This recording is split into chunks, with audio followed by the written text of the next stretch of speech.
Hi, LLD. Happy WAN Friday. Question. After the computer store video, how did the logistics team feel when the truck came back? And what's the plan for all that stuff now that it's in inventory? Okay, so I have multiple answers for that. First of all, logistics, not impressed.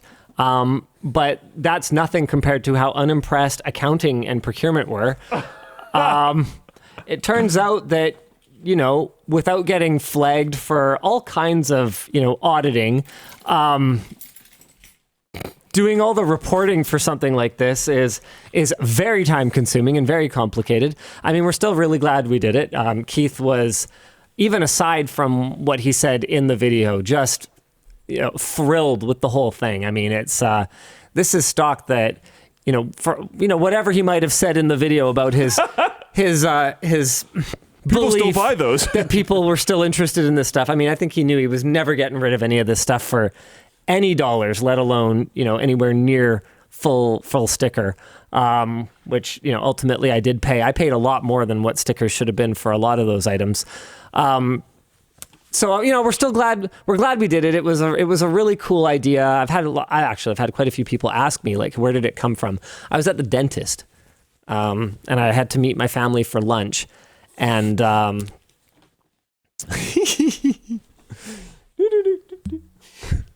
anyway, I had to meet my family for lunch, and I didn't have the car, so I had to walk to the restaurant. And I passed it, and I was like, "Yeah, man, shops like this. How does this still exist? How does this work? What are these things on the shelf? Why are they there? What's the story behind every archaeological PC item on this shelf?" And I figured, what the best, would be really cool.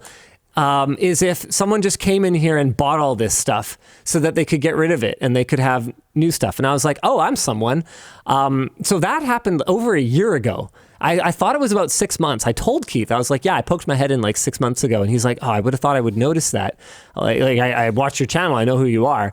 And I was like, hold on a second. Maybe it wasn't 6 months, because it was when I used to go to that dentist near there. And I've done 2 appointments at my new one, and they're at least 6 months apart. So it must have been over a year ago.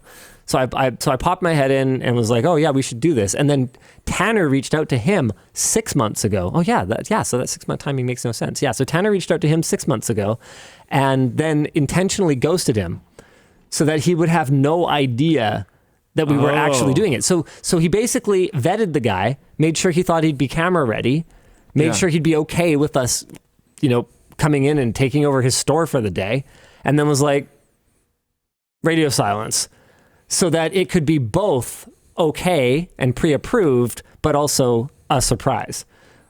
So super cool. I forget what the original question was. Oh yeah, logistics. How'd they feel about it? So anyway, really glad we did it, but there's definitely been some challenges to overcome, and I think this saga is far from over. We have some ideas for what to do with the stuff. I think we've got some video concepts. Like, I think it'd be super cool to do a video just building a computer out of my haul. I also was, oh man, hold on. I've got some ideas that I just jotted down in the middle of the night and emailed to myself. One sec. So much of what happens in my brain just gets emailed to myself because that's the only way that I know how to function. I guess someone saw when I stood up, they said, can confirm Luke wears LTT underwear. I actually wear no other kinds. Yep.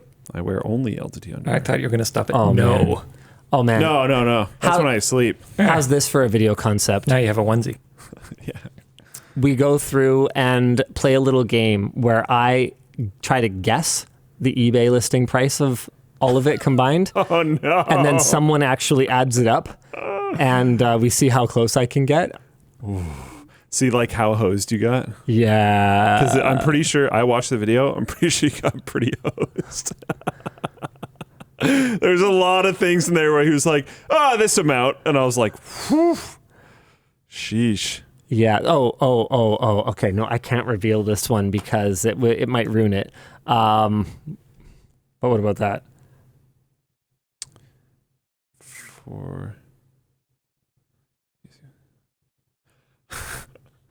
That's pretty good. Yeah, I don't know. good. That might be pretty good. Video title. He told me this was indestructible. I disagree. For that laptop. That laptop, and we yeah. basically just like kind of do a review. How much does it take Yeah. to get it to a point of being destructible? Because like the thing's not particularly, no offense to Keith's pricing model, not particularly valuable Yeah. at this point in time. Yeah. So I think if we were to just, run some, generally speaking, I'm opposed to destruction of working hardware. It's sort of against the principles of our channel, but I think I could make an exception for an indestructible laptop. Destruction tests are a thing. Is that a challenge? Total Leak in Floatplane chat said, ask some of the younger staff what the items are. Oh. That's so depressing, and I'm going to write it down now. It's really good. I think that's really fantastic. Try to get... Or like try to get them to even like install some of them. Stuff like that. Just ask them what they are. Try to get them to actually like use them or install them or do things like that. I think that'd be pretty good. That's freaking hilarious. All right. So, I mean, honestly, I could spend the entirety of next week just making follow-up content. But then the problem is that, like, what about, other videos? I feel like people might feel like we're milking it a bit. But also, all these concepts are really good. Like, they're just good videos. It doesn't matter that they're like a sequel to something that was successful. I don't know. It's also just a great video. Like, I didn't realize I watched it, and then when I was done, I was like smiling like the whole time because it was heartwarming, but also just hilarious and like interesting and whatnot. But I didn't realize it was freaking 34 minutes. I added the gambling element. I didn't realize that until now. 4:00 the night before the shoot. That was a great idea. I was like, Tanner, we need made it a lot better. We need a way to keep this engaging throughout. We can't just like watch me get quoted prices and put items in a bin for, at that time we were aiming for like 15 to 20 minutes for the video. Okay. What can we do to spice this up a little bit? Okay. Games of chance. Swing by the dollar store in the morning. Just get anything that you could conceivably turn into a game of chance. So like the pull the rope one, sure, or like the custom dice, the putting, the crappy darts. Yeah, exactly. Those darts. Oh my goodness, they were awful. There's more footage of them being awful.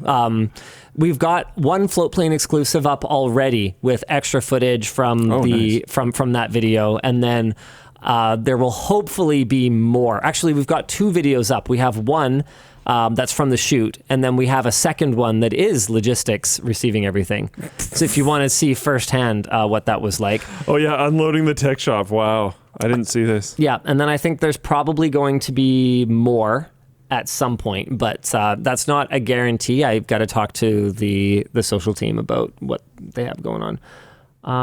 Wait, why is this? Hello? Oh, right. Exclusives have their own tab now. Behind the scenes, unloading the tech shop. Yeah, so the first thing we see is, I think, like Cal and Ann being like, okay, someone on the main account has watched this already. Brother, here's my stuff. Just ridiculous. Completely ridiculous. Oh, man. Oh, wow. Community response to this one is extremely overwhelmingly positive. That's awesome. Nice. What was the question again? I don't know. My mind is so fried this week.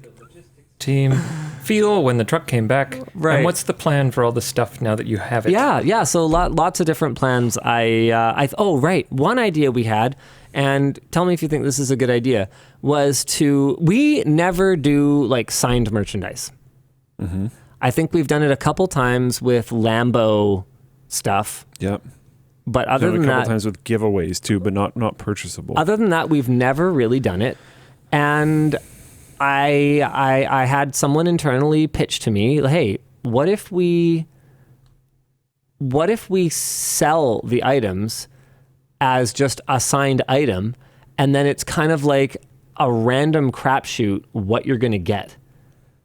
So most people will probably get a cable or something, but some people will get old school a monitor or a Xeon server or a 3080 or a TV. You're making a real life loot box. Yeah.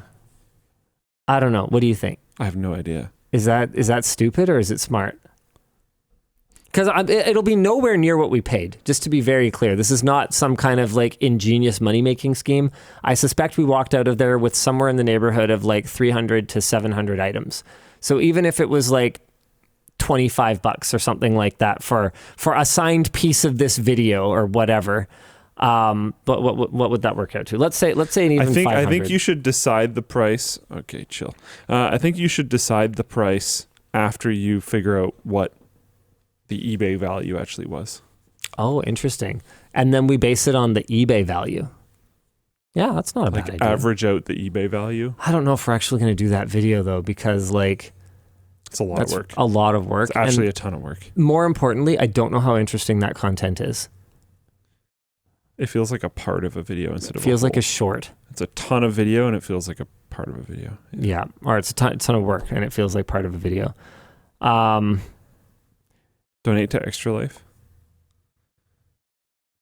Could be an easy way to just like kind of get rid of it, because I don't think we want this stuff sitting around forever.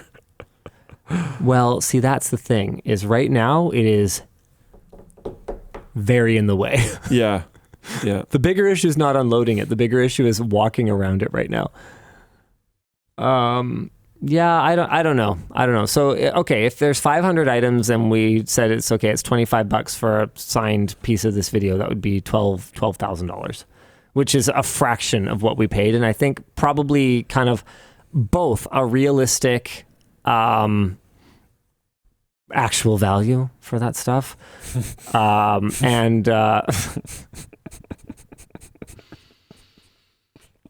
Anyway, yeah, that's the main thing. I think that's probably a fairly realistic actual value for that stuff. Like, there is some expensive stuff in there. Like, there's more than one 30 series graphics card and stuff like that. But the vast majority of it is basically the e-waste. distribution will probably be pretty similar to what you would actually get from a loot box. Yeah, probably. Most of it's cables. I'm really concerned about how to ship.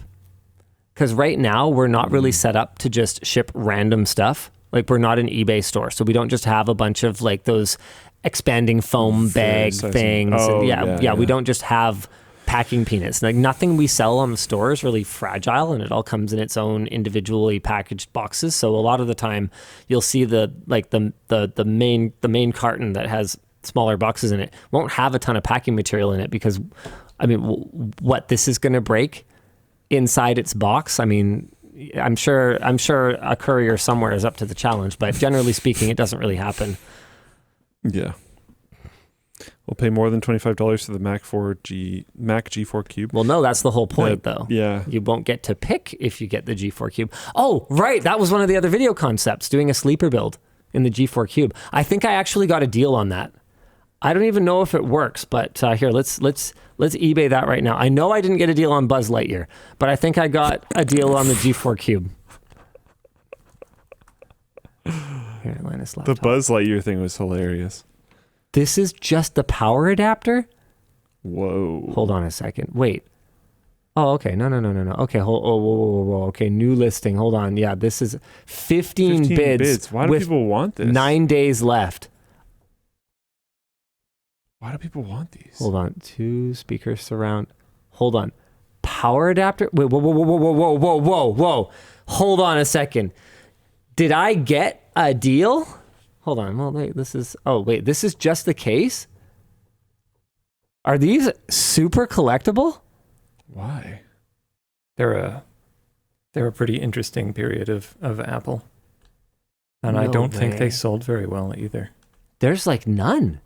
Yeah, you got a rare computer there, Holy bud. crap, I actually got one thing that the poster's worth $20. They're pretty special. Oh, sick. So then, are they so special? A pencil drawing of one. I'm sure they don't sell many of those. Yeah. Okay, hold on a second. The power bricks are $150. Okay, are these things so special that people would be really upset if I did a sleeper build in one, though? That I'm not sure about, but I'm not entirely sure you should let it through your fingers just yet. Okay. Well, I'm not committed to the signed loot box thing. I think it'd be even cooler if the G4 Cube was the sleeper though. So we do a sleeper build and then we do the like signed loot box thing, and instead of getting the G4 Cube, you get a sleeper gaming PC in the G4 Cube. What if you hand built? What if you just like reproduce the cube, maybe slightly larger with a sleeper build in it? I don't think we'd be able to do that. Have you looked at it lately? Yeah. It's basically a work of art. Yeah, isn't it's it? beautiful. Okay. What is the G4 Cube is? Yeah, people are very, very split in the audience over whether it's okay to. I don't think so. To gut that thing and it's pretty special. Why is it special? It's like art, almost. Apparently, they only sold about 100,000 of them or something like that. Yeah, it doesn't sound very special to me. Luke, this man is so jaded. Look, why is it art? It's a box. You're too mad for someone who's wearing an adorable onesie right now. He looks too comfy to be this angry. I am actually pretty comfy. I think I got actually tired after I put it on because I was like, I felt cozy. You even got it on over the headphones. Yeah. You're ridiculous. I'm like, I am fully chilling out right now. It's made out of the underwear material. Because it is really soft. Yeah, that's why it's like soft and stretchy and stuff. It's quite nice. Yeah, we put probably too much work into this for how many I expect us to sell. Yeah. But the team was really excited about this product, and so we did like a whole bunch of rounds of sampling to get it just right. Yeah, it's pretty nice. Yeah. So it's underwear. It's like full body underwear. Essentially, yeah, it's the longest underwear. Yeah. Do you want another merch message? Sure, yeah. I forgot what I was even responding to at this point. Hit me. Okay, hold on. Would you have to destroy it? Yeah. Oh yeah. Yeah, you'd have to significantly modify it. Oh, right. I put up a poll on Floatplane. Let's have a look at the results. Show results. Okay to sleeper build. 60% say yes only. Okay, so here's the thing.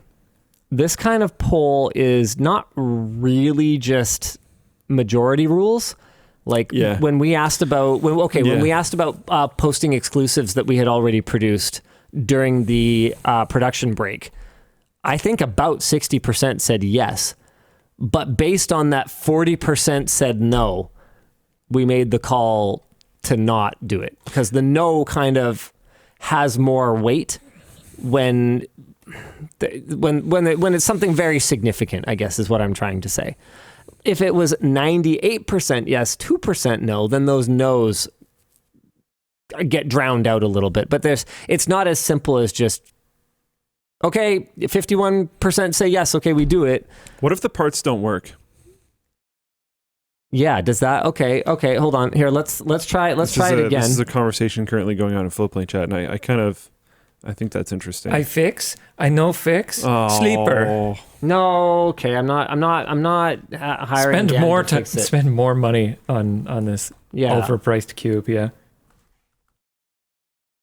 You could let people that care about this thing have the parts that don't work because maybe they can restore them or something.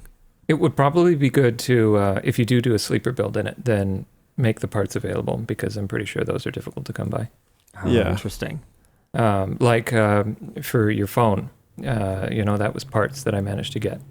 Oh, do you have all the parts for that? It will be here Monday, I hope. Oh, fantastic! I bought an entire phone. Guess what? Wait, what? Yeah, that was the way. Oh yeah, super cheap. Oh, just an entire new phone with a broken big screen. Oh, perfect. Because my big screen works. Your big screen works, so we can replace literally everything else. Yeah, it's going to be a Linus and Dan extravaganza. As it turns out, I do need to fix my Fold 3 that fell in the pool because there's some footage that we need for a video, ironically, a video about my computer breaking, that is on that phone. Like I didn't need any of the family stuff. I had actually backed it up about 3 weeks prior, and so I was already going to do the video with Dan anyway, because I thought it was really interesting to just do like a phone repair video. But then we discovered that I had selfie shot some stuff that had not been ingested in that 3 weeks before it died ingest. And so we actually do need to get the data off it. The good news is, based on the symptoms I've seen, I think it's just a busted battery. And then Dan also found some corrosion on one of the daughter boards. Yeah, it might be a little bit more severe. We don't know yet. It seems like definitely it wants to have 2 batteries, and one of them is just absolutely puffed to maximum. It's so puffed that one of the displays, we're not going to have to heat up to get the adhesive loose. It's all it removed half of the glued on display, which was really nice. Yeah, and thankfully that's a feature, not a bug. And it seems like that is the side that may have got far more water in it than the other one, which might be okay. So we'll see.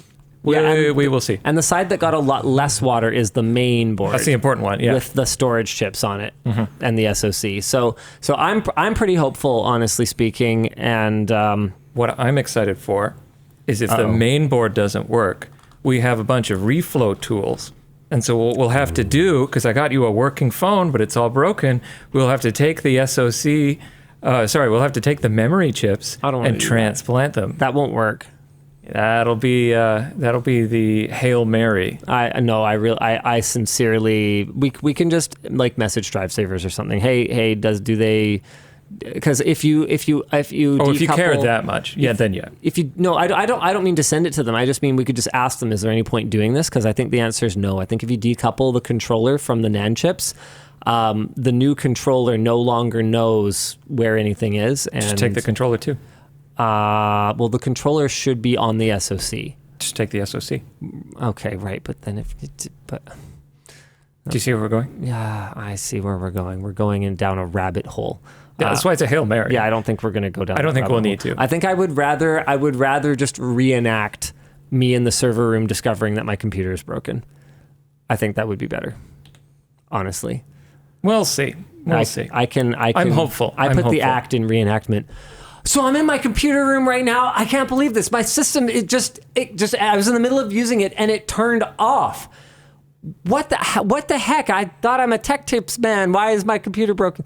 I'm pretty sure I can pull it off. There was a couple comments from some of the people who worked on the Mom and Pop Computer Shop video. By the way, Tanner, who helped coordinate everything, is like the writer for the video, said that the store owner Keith was even funnier off camera. This is so true. That's one of the things that drives me crazy when I'm working with amateur talents.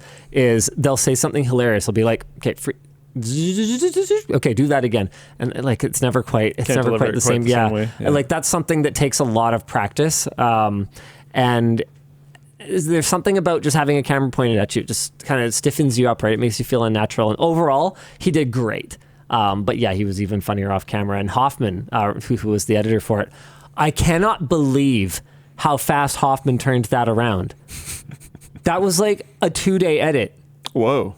Yeah, no. This is one of the first videos that we've released post-production break that actually was shot post-production break. We shot this on was it Thursday of last week? I don't remember exactly when we shot it. Crud. It should be on my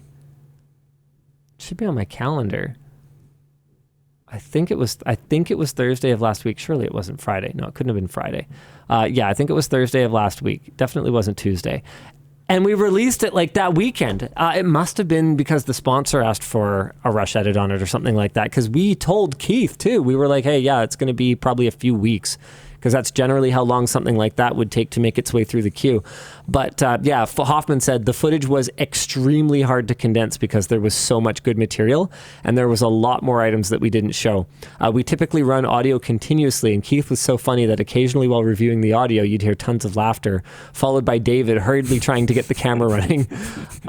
Passing pedestrians kept trying to poke their heads in to figure out what all the chaos was about. We also filmed the back of the shot the back of the shop, but wound up cutting it for time. Tander had a big list of games, but Linus kept making up his own rules on the fly. Okay, that's true. I mean, it sounds like a Linus thing to do. Yeah, it sounds like a Linus thing to do. Discussion question was, what were the best parts of the shoot that didn't make the cut? I think some of the best ones were some of the haggling between me and Keith. There were some. I think in the final cut of the video, Hoffman was going for a bit of a tone of, me mostly going along with everything. But there were definitely times when I did push back more and we did negotiate a bit more. I think Hoffman did a great job, though, of keeping in all the most important gambling, because that was by far, when I was watching it. I don't even want to spoil it. But the one big, really impactful role was like the critical role. Yeah, there you go. Yeah. I'm gonna be completely forthright with you.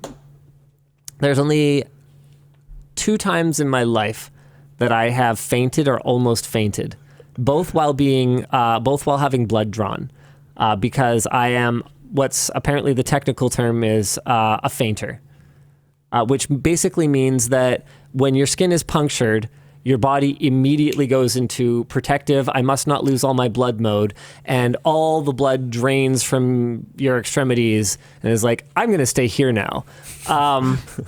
So when I'm getting blood drawn, like my hands go ice cold, and they'll be like in there with the needle, and it doesn't bother me. I don't care, but it's like, they're like, hello? Can like it just stops flowing. There's no pressure. They just can't get it. Wow. I do not have that problem. Yeah. So anyway, I found this out when I was really sick with something. It was like back in the swine flu days or something stupid like that, but very pre-COVID, the old, flu everyone was worried about. So it was back in those days, and I was like quite sick, like in a weakened state already, and I had to get blood drawn. And I'm sitting in the chair, and I start to kind of move, and the nurse, poor thing, she must have been about 85 pounds soaking wet, basically goes, whoa, whoa, whoa, I can't hold you. You put your head between your knees. Like, and I'm like, okay. And I managed to avoid passing out. And then the second time, it was for some life insurance thing. They had to draw blood from me. And I started to go dark. And I went over to, I had my love sack, giant beanbag pillow in the living room, and I was in the dining room at the old place. And I went down and went onto the love sack thing, and I closed my eyes for a second, and then I was totally fine. And I talked to the guy, and he goes, "You've been passed out for 5 minutes." And I was like, "Oh, really? Neat. Didn't know that." So that's the one time I fainted.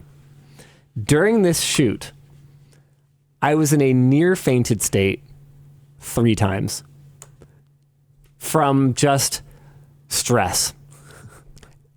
It was very intense. There was probably more physical activity than you guys probably realized, watching a video like that, because I'm climbing up on counters, I'm bringing, I'm doing a lot. It's a different. I had one of our subjects for the tech upgrade series that we do, someone internal who sees a lot of footage. What's up? Oh, there's an ant. Huge one. See ya. See you later, buddy. Who sees a lot of footage but doesn't participate in a lot of videos, messaged me afterward, after we did theirs, and basically goes, I don't know how you do this every day. I am wiped. I can't. It's draining. Yeah, it's draining on a lot of levels. Being on is quite exhausting. And, when you're working in an unfamiliar environment with unfamiliar people, a big part of the host's job is to make everyone else around them look good and look really talented as a host. And so it's a lot of things for me to keep track of when I'm trying to drive a video like that forward. And then the other big one is I didn't even know how much the sponsorship was. I had actually no idea.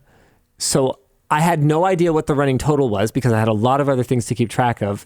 And so particularly, when I would stop and breathe for a second, I don't think I drank any water that day because I forgot my water bottle or something. So that was probably a major factor. But there were multiple times that day when I was just like, okay, is this shoot going okay? Is everything okay? What is happening right now? And the one time I actually started to feel blackness come in around my vision was right before the throw. Because I was so stressed. Like, I think you know that I'm not much of a gambler. No. One in the hand is worth 500 in the bush for me. yeah, me too. I'm not that kind of person. And so I played a bit of a character in this video.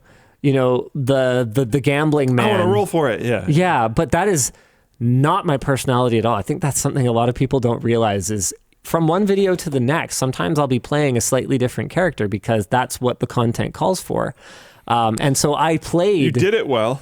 I played the like cavalier gambling man, but that is extremely stressful for me. I did notice that through the course of the video, the games start becoming more and more skill-based. Oh, that wasn't intentional, actually. Oh, I'm sure it wasn't, but I also fully believe that your brain in the moment was like, this game sounds more fun. Yeah, maybe. I mean, skill didn't work out great for me at the beginning. You saw that putt. Yeah. I mean, that just looked hard to do. You saw the putt. You saw the darts. So just because I didn't necessarily win skill games. You know what didn't make it into the edit was the pre-throw. He wanted a practice throw. I nailed the practice throw, and then frickin' flubbed. You guys looked so bad. Okay, if you tried that dart set though, you'd understand. That's what I assumed while I was watching it. Yeah, they were dollar store. Like, this is astronomically bad. They were dollar store darts. Okay. Yes, they had no weight. Not that I'm bad at darts, but like I know. I just you had to whip them though. Yeah, watching you guys do it, I was like, what? There was no weight to them, Keith. I think it took him 3 times to get it to stick in, but you didn't see that part because that wasn't in the final cut. Yeah. Man, that video was... it was a good video. People should watch it. Yeah, it was really stressful, though. Scrapyard Wars had better darts? We had darts in Scrapyard Wars? Maybe. We've done a lot. Seems like the kind of thing we would do. Channel Super Fun, I think, had darts at some point. Oh, yeah. Definitely had lawn darts.